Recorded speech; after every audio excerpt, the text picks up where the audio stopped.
Hi, everyone, and welcome back to the Long Island Legends podcast, the only podcast dedicated to showcasing the most legendary talent right here on our Long Island community. And today, I have Andrew Jedlicka, founder and CEO of the Andrew Frank Group. Welcome to the show. Thanks for having me, Jeremiah. So a little bit of background. The Andrew Frank Group is a business consulting firm specializing in autograph signings, celebrity book appearances, brand development, brand licensing, and positioning, investments, joint ventures, marketing services, partnerships, product launches. And you've worked with famous actors such as Vincent Pastore, Jamie-Lynn Sigler, Robert Funaro, and Drea de Matteo, who are all on the Sopranos.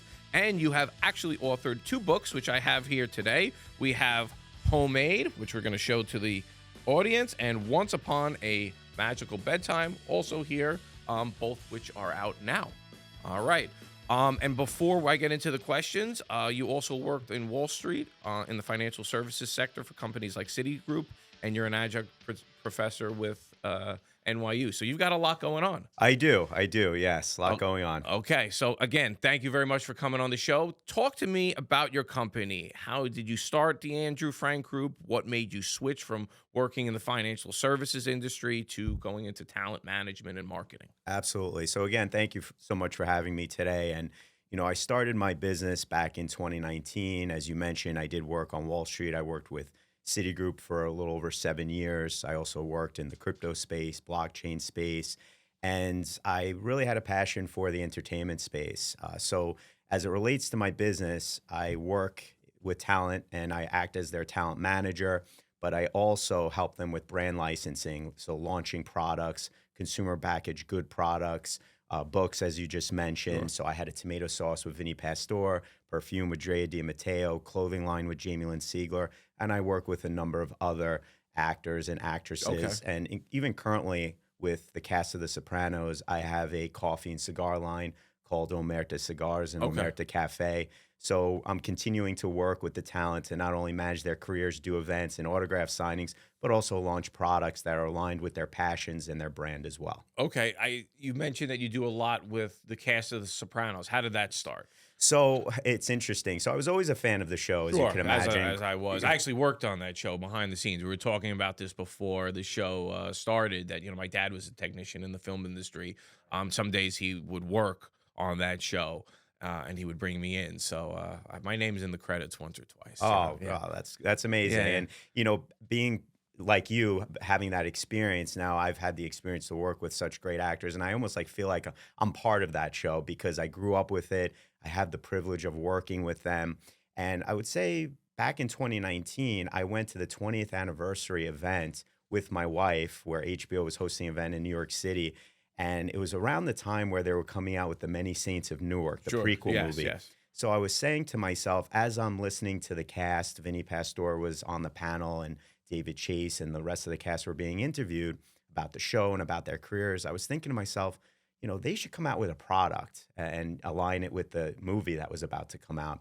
So I created a marketing plan and a business plan for, at the time I was thinking either a sauce or even a wine to partner with Vincent Pastore on. So I sent it to him, not thinking he was going to respond to me. Who am I? Just blindly sending this type of business plan and idea. And truth be told, he's such a great guy. He reached back out to me maybe days later, and he included his agent at the time on the email. And, the rest is history. And we were able to launch the product. And, it's not in market anymore, unfortunately. Some of these products, they'll continue on, or they're like Sure. an evergreen product, or they're, limited edition. But, it was great working with Vincent. And, it kind of trickled from there where the other castmates, met me, or I met them at events, told them what I do, or they heard about the work I was doing with Vincent. And that's Gotcha. what led me to work with more castmates. Okay. Now, at the time when you were at this event, had you already decided that this was the route that you were going to go down? Had you already started your company? I didn't start my company at that time. Oh, okay. Once basically it all happened with Vincent and then all these other projects came about, then I said, you know what, I'm going to make this into my business. Okay. And So you were still working at the time with Citigroup? yes, I was still working at the time, and I started, this as essentially a side hustle, which Okay. became more full-time as it grew, which was exciting. Your company itself, what do you feel has sets you guys aside, that you are doing from a standpoint with not just obviously the brand partnerships, but the services that you're providing to your clients that's helping to elevate them? Because, I know this growing up that, the film business is very much up and down, right? And for these guys, a lot of people think that, oh, once you're on TV, you've made it. Okay. And that you're set for life. But in reality, you're only as good as your last job. And so it sounds like you're helping to kind of bridge the gap a little bit for some people to bring in other sources of income. Can you just tell me more about what you're doing for the talent to kind of help alleviate those issues? Absolutely. And you're absolutely right. I mean, I hate to say this, but unfortunately, the pandemic helped grow my business. Yeah. And, many businesses unfortunately closed down or Yes. weren't able to be profitable. But in essence, it helped me grow my business because at the time, to your point, there were no movies or TV shows being shot. So a lot of the actors and actresses and talent that I work with were looking for other ways to not just generate income, but to grow their brand and venture out into other businesses like many of us do, right? And do different types of projects. So that's also part of the reason why I wanted to really start my business and grow my business, because I saw that there was a need and an opportunity to not just manage talent, but also see where there's opportunity where they could get involved with promoting different products, endorsing different products from a brand licensing perspective, and working with different businesses and companies. How often do you see, you talked about, the lifeline of being able to promote and, advertise on behalf of a specific brand, but it doesn't last forever, right? What would you say is like the average amount of time that, a specific talent could monetize something like that before it's run its course? It's a great question. I mean, at the end of the day, it just really depends on not just the talent's background, but the demand for the product and Hmm. how it's promoted. And the nice thing about my background is, I do have experience in marketing in different industries, not just financial services, but and e-commerce, but retail as well. I did work for one of the largest retailers in the country at one point, and they had brick and mortar stores and e-commerce. And I helped promote many of their products. So I really want to bring that experience, or wanted to bring that experience to life with the Andrew Frank Group and apply it to the work that I do with my talent. So it really just depends on the type of product, depends on how often it's promoted. It depends on also the partner that I bring on board. As you mentioned, as it relates to my background, joint ventures and partnerships is part of my role. So it really also depends on the drive and the motivation and also the vision of the brand and how they see this product, coming into fruition and launching.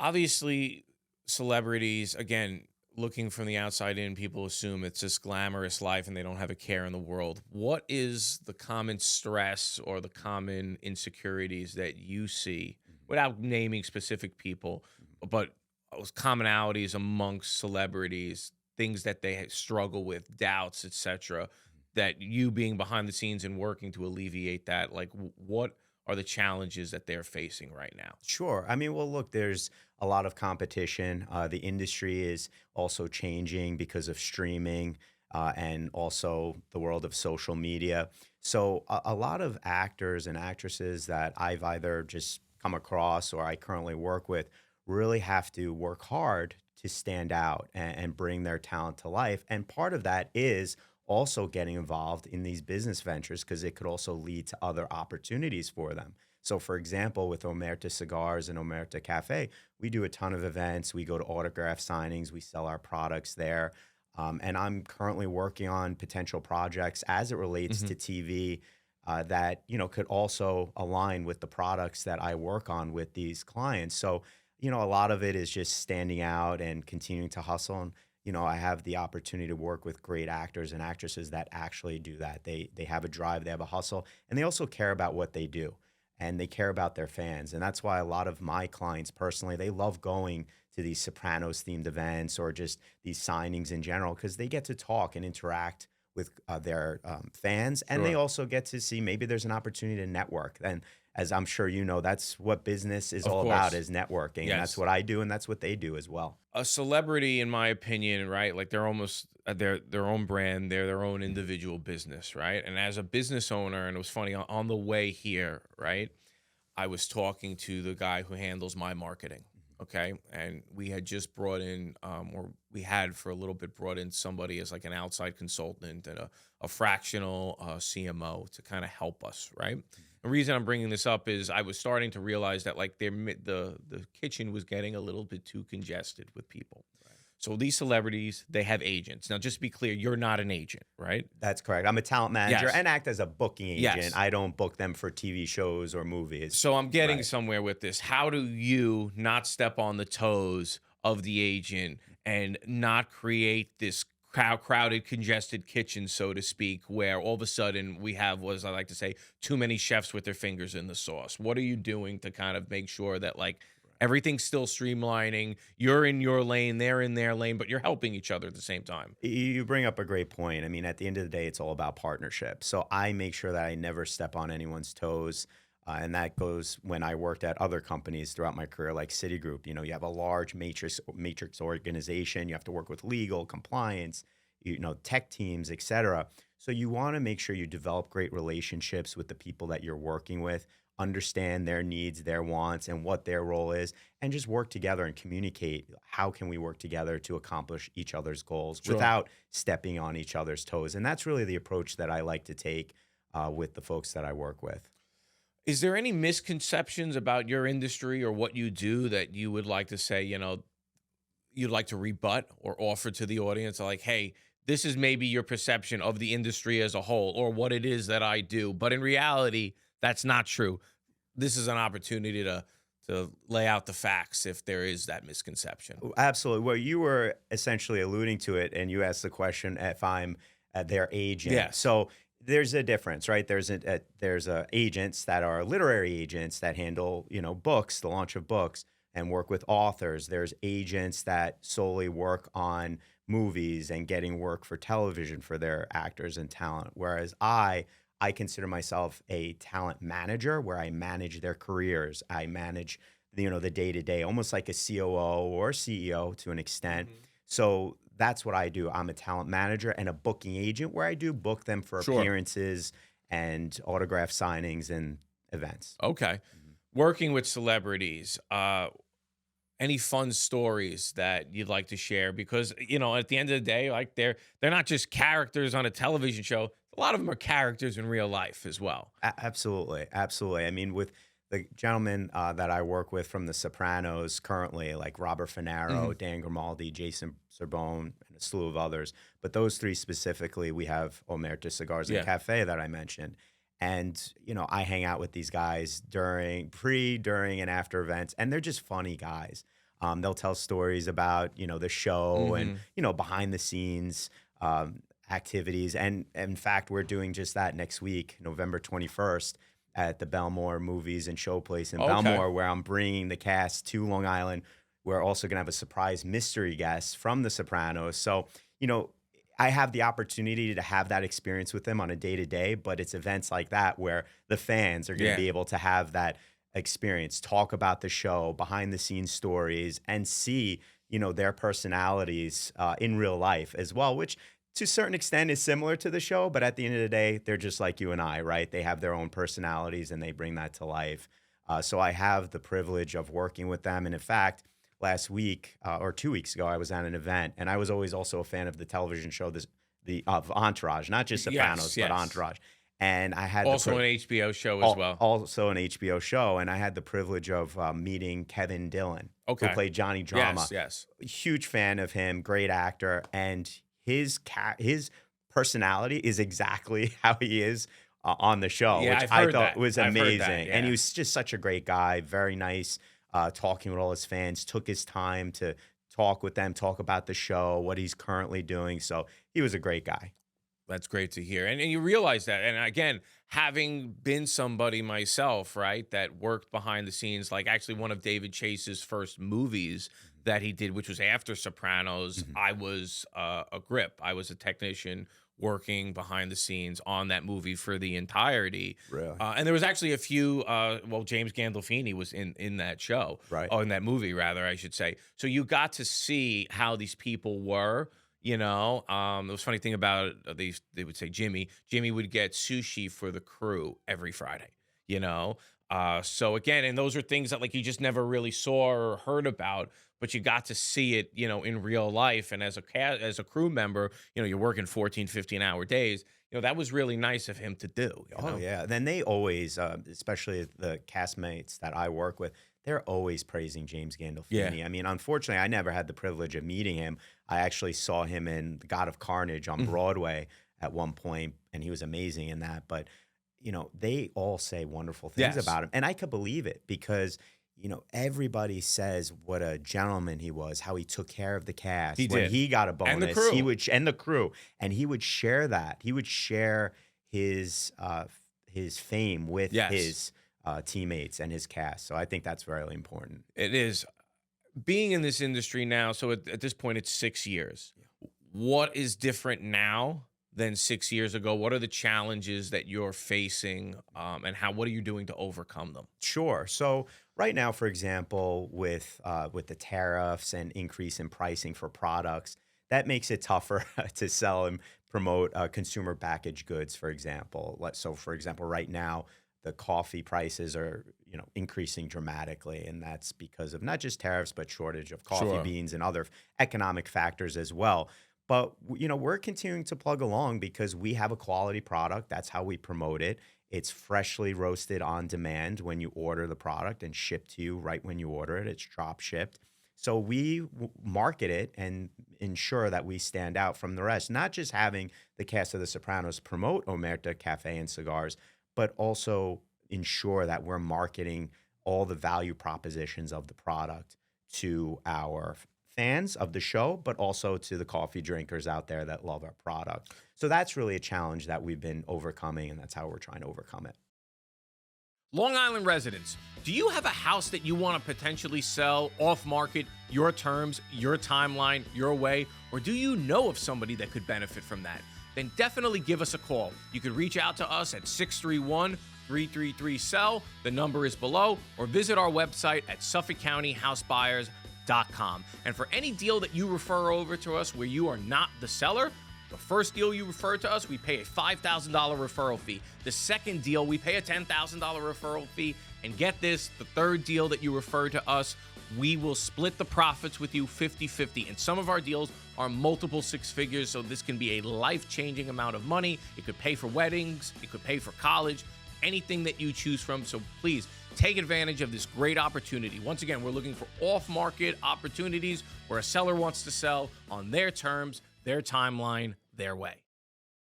Now, as an adjunct professor, how does that dovetail with you being the CEO of your own company? What have you seen by being uh, not just a business owner, but also a teacher? What have you seen? How has that helped improve your business? And maybe being a CEO has also helped you become a better professor at the same time. It has. That's exactly right. The one thing that I enjoy about teaching as an adjunct professor, and I've been doing it for the past 13 years, I started at a relatively young age. And what I enjoy doing is when I go into the classroom and I have my students ask me questions about, hey, professor, how would you do this? How would you market that? I could not just, share a textbook with them. I could bring real life scenarios to them. I could teach them, maybe mistakes that I've made or obstacles that Sure. I've had to overcome so that they could learn from that and they could learn how to be better marketers and better business individuals. So that's what I love about teaching as an adjunct. I teach one or two classes at NYU in the School of Professional Studies at the graduate level. And I do that, once or twice a year. And I really enjoy it. Now being in the depths of the industry and seeing what goes on and the amount of work that is needed for this talent, the actors, the actresses, to not just to be able to perform when they're on set, right, but to be able to, like you said, continue to work when the camera isn't rolling. Okay, what advice are you giving to people, the new up and coming people, the young people, the ones that maybe they're trying to make it on social media? What advice do you have for them? So it's funny you mentioned that. I was recently at a networking event in New York City last week, and an actress from Europe was introducing herself to me and talking about her career and was saying how difficult it is to get into the industry. She's only been in New York for a few months and Sure. she's trying to make it. And the advice that I gave her was to just keep at it, keep networking based on what you and I were saying earlier. You have to network, you have to make yourself stand out. So continue to produce content, continue to have a target audience that you're looking to attract to your brand and who you want to be and how you want to be viewed by your audience, and just continue to grind. That's what my clients do on a day-to-day basis, on and off the camera. And that's what I recommended to her as well. A lot of these actors and actresses that you're referring to, I mean, they were big before social media, right? So, the saying you can't teach an old dog new tricks. How has it been for them? Because a lot of them probably had to switch gears, right? And embrace this new way of getting their name out there. For the younger generation, this is all they know. So it's easy. But for some people, right? I mean, I think about it and you think about, a big name actor, a big name actress on social media all of a sudden, like the thought of that is so, so foreign, right? Like a Meryl Streep may not be thinking about, how she's going to promote herself on social media, but the next up and coming, the next Meryl Streep may have to do that. All right. But for the ones right now that were famous, but maybe didn't reach that same level of height and need now to not reinvent themselves, but at least re-engage with their audience. What has been the biggest challenges for them with adopting, this new technology? And it's not new anymore, obviously, but this way of doing things where, in essence, the camera is now always on them. Right, absolutely. And it goes back to what I was saying earlier, competition. There's just so many influencers and brand ambassadors and just so much content out there. So it almost goes back to what I was saying earlier. You really want to find who your target audience is, who you're segmenting from a marketing perspective, and understand what type of content you need to produce in order to stand out from the rest. And it also goes back to, especially if you are new and maybe you're not tech savvy, and even if you are tech savvy, our phones and everything is constantly evolving. So you have to, learn how to navigate that and how to understand how to leverage that Sure. technology to your advantage. Yes. And the algorithm's changing constantly. Absolutely. And listen, AI, right? That's at our doorsteps. It's already here, and it's going to continue to evolve. And I think that's also going to change the industry and how we produce content and what's authentic or not, and or what's AI and what has a human element to it. So I think it all comes down to continuing to develop a strategy to stand out and how you're going to leverage technology to do just that. Excellent. As far as your company is concerned, I mentioned earlier at the start, you guys put on a lot of events, right? How many events a year are you doing? Oh, we sometimes we do upwards of 3 to 4 a month, or more. Okay. So we're in Atlantic City a lot. For example, we have a great relationship with Chico and Sons, which is a very well-known sub shop, which is all Sopranos themed. Okay. So we're down in Atlantic City a lot. Gotcha. We do events there. We do events elsewhere in the Atlantic City area and the tri-state area primarily. But there's occasions where, my clients will fly out of state too to do Soprano events. So we're continuously conducting events that are Soprano themed Sure. or just, themed for Is mob there themed. is there any event that sticks out in your mind that's very memorable for you that you'd care to share? Oh, well, there's just so many, but the one that really stands out is the one that I was mentioning earlier, where I almost started my career, was the 20th anniversary event of The Sopranos, where the whole cast was there, or a majority of the cast was there, I should say, and David Chase, and they were all getting interviewed, talking about their careers, talking about the show. And at the end of the day, even at that time, they were saying how the ending is still in people's minds, Yeah. and people are still talking about Yeah. it. That's what's special about that show. Here we are 26 years later, and we're still talking about it. So that was really one of the best, or the best moment or event, because that really helped spark Yeah. the ideas that I had to create my business. It's funny you talk about the ending of that show, right? And everybody was like, "Well, what happened?" You Right. know. And again, I worked on David Chase's first film, and I was just, the low grip on the film, so I wasn't going up to the director and asking him really many questions. Right. But I think, if I'm not mistaken, he not that long ago, more or less, conceded to the fact that he was shot. Yes. Yes. Yes. He did at least allude to it. And when you think about it, when you watch the episode again, when Tony Soprano is walking into Holston's, that diner, you're seeing what he is seeing. And then at the end, everyone thought, oh, my TV went out. Yeah. But at the end of the day, it went blank. Yeah. So, but I like how he left it open ended for the fans and the audience to determine what they felt the ending was. Yeah, it's still one of those. I mean, I think some people love it, some people hate it. Right. You know, Agree. it was a departure, I would say, from it was certainly unexpected to say the least. I personally wasn't a fan. I like a little bit of closure, Right. but you know, I understand for other people. You know, and honestly, having seen David Chase, you know, behind the scenes and having worked with him, Right. it made sense why the ending was that way. Seeing his personality, Right. it made sense why it was that way.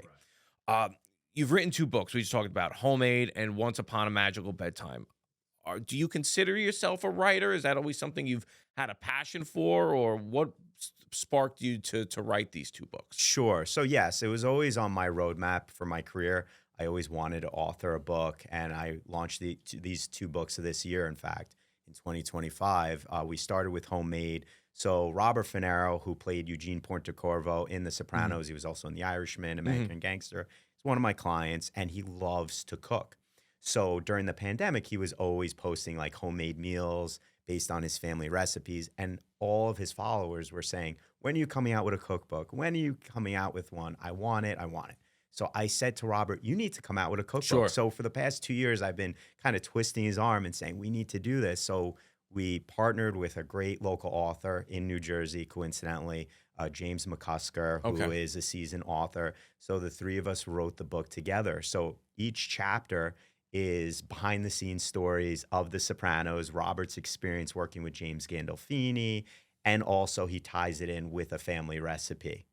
So we launched Homemade this past February. It can be found on Amazon, Barnes & Nobles, booksbymccusker.com. We have autographed copies. Fantastic. So, yeah, it's great. And I have my autographed copy as well, so thank you Yes. very much for that. Of course. So you just said something I thought was interesting. Talk about social media, engaging with your followers. As as the president of the company, right? And what it is that you do, and being a business manager, it seems like you're almost sort of behind the scenes from the social media front, looking at what the feedback is from the audience, and because sometimes they may not realize it, right? But it seems like you're sort of the man behind the curtain, watching what the audience is saying, the feedback, and guiding them in the right direction. Am I correct in that assumption? Absolutely. And, that's why I want to always practice what I preach to my students is understand your customer base. What are their needs and wants? And watching social media to determine where there could be some opportunity. And that's exactly what I did. And that's why I said to Robert and James, let's write this book as a team. And we just couldn't be more happier to do that. And then also, as it relates to your other question with Once Upon a Magical Bedtime, so that's a children's book that my daughter, I have 3 children, my daughter Madison, she's 9 years old. When she was little and she wanted me to read her a bedtime story, she didn't want me to read a traditional bedtime story. She wanted me to make up a story and put her in it. So that's what sparked me to write this book, also with James McCusker, because he also has children as well. And the story is 2 parents, they're tired from a long day, with the Sure. kids, and they read them a story and they make up a story, and the children are immersed in that world. And the book teaches you about family, being brave, adventure, and I'm really excited about that book as well, and I hope everyone enjoys it. Yeah, if I can't wait to read both of them, and I thank you very much for bringing them on. Sure. Now in the 6 years that you've done this, what's the proudest moment that you've had as a business owner, as an advisor to these clients? What's one moment that really sticks out that really makes you say, hey, because it's a big jump, right? Going from the industry that you're in, a safe job, right? Something that is predictable, to going into something that's, just being an entrepreneur is very unpredictable. And now you're an entrepreneur within the film industry that has its own layer of unpredictability. Talk about the proudest moment in the last 6 years that really said, you know what, this made the jump worthwhile. Absolutely. Well, honestly, it was taking a risk. Sure. Because I didn't know if Vincent Pastore, who's a well-known actor, was going to respond to my email. He didn't know who I was, and he read my proposal and my idea, and he was receptive to it. And then that led to the growth of my business and working with other great talent that I currently work with to today. So that is the proudest moment that I decided, you know what? I want to take a risk. I want to see if my idea makes sense, because I'm sure we all have ideas and we're like, oh, is someone going to like that idea? Are they going to perceive it as stupid? But you don't know that unless you take a risk. So that was the proudest moment. And that's what led me to where I am today and working with these great actors and, watching a television show that I thought was amazing growing up. And now I get to almost be a part of it by working with the cast. It's interesting that you say that, because I think about myself, right? I'm a buyer and seller of homes across Long Island, right? And the proudest moment I have is still the jump to be able to do that very first house, right? Where I made not a lot of money, but enough that I was like, you know what? I can do this. You know what I mean? And then that led to the next one and the next one and the next one. And, here I've done, hundreds and hundreds of houses all across Long Island, but it all started with the first one. And if you ask me the proudest moment, it's the first one. Exactly. And that's exactly what happened with me. It was that first brand licensing deal, and then it trickled to others because I took a risk. Sure. And I wanted to try something new. So my advice is never be afraid to try something new and take a risk, because you don't know what the outcome will be unless you try. Yeah, you never know. And you don't want to be that guy that or girl on their deathbed and said, you know what? Like, I should have taken that shot. Exactly. You never want that. Exactly. Couldn't agree more. What do you hope your legacy will be in this industry? What do you want to be remembered for? As obviously you're just getting started, right? And there's certainly you have a blue ocean in front of you to be able to create all sorts of opportunities for the people you work with. But when it's all said and done, what do you want your legacy to be? Well, I want to be remembered as someone that was always honest and loyal to my clients, and that I developed great friendships with not just my clients, but the others that we worked with to develop these joint ventures and brand licensing deals. That's important to me. The friendships and the relationships that I create, whether it's outside my business or involved in my business. So that's the legacy that I want to leave behind for myself and for, my kids too. For your company, what's on the horizon? Like you said, you've worked with a lot of people from Sopranos. What are you looking? Is there any areas or groups of talent that you're looking to expand to? Tell me more about that. Well, as I mentioned, we do have the event coming out next Friday at the Belmore Movies and Showplace. So we already have venues that want to also host the event. So more events, Sopranos themed, where we're going to always have a mystery guest. And I would love to expand that outside the tri-state area eventually. So we're in discussions for that. I'd also love to author more books as well. Maybe make the children's book a series and maybe even make homemade, maybe like a trilogy, like The Godfather. That's also some ideas that I have. And then also, as I mentioned earlier, I'm getting more involved in the TV space as well. So I actually am in the process with working with a well-known agency to pitch an animation series at the moment. So I'm hoping that comes to fruition. And then lastly, as part of my business, I also do work with healthcare companies and financial service companies as well, help them from a branding and growth perspective. So I've been working with a company known as Pharmagen Labs, and they're one of 10 labs in the country that do PGX testing, which is a swab of the mouth and tells you which medications you should or not be on to avoid adverse drug reaction. So I'm actually working with the government and also working with healthcare providers and hospitals, because we want folks to know about this, because it actually helped my son and the founder of the lab get on the right medication, and we want this to be out to everybody. So that's also something that I'm working on as well. Wow. Tell me more about that if you can. Yeah, absolutely. We're one of 10 labs. It's called pharmacogenomics, PGX for short. And it will help you with adverse drug reaction, because I'm sure there's been times where either yourself or family members or friends that go to a doctor, they're prescribed a medication, whether it's a cholesterol medication or an anxiety medication, doesn't work. Then the doctor says, okay, try this one. It takes the guesswork. So essentially, based on your genetics, it will tell you right from the get-go a list. These are the medications you could be on to avoid adverse drug reaction, and these are the ones you definitely should avoid. So we're really excited about that. The government actually has a bill called the Right Drug Dose Now Act. They even see the value in it. They want to put more research behind it. And hopefully one day it will be a requirement that everyone needs a PGX test in order to be prescribed medication. Okay. Wouldn't it be great from the day you're born? Sure. You know what medications you should be on the rest of your life. Yes. And it also helps doctors too prescribe Yes. the right medication. So I'm also really excited about that project I'm working on. Excellent. Well, I'm glad I brought that up because that is Yes. incredibly exciting. So I wish you the best of luck with that. Thank you. For anybody that wants to reach out to you, what's the best way to get in touch? Sure. You could follow me on Facebook, LinkedIn, and also Instagram at Okay. Andrew Frank Group. Okay. You can message me. You could also email me at Andrew Frank Group.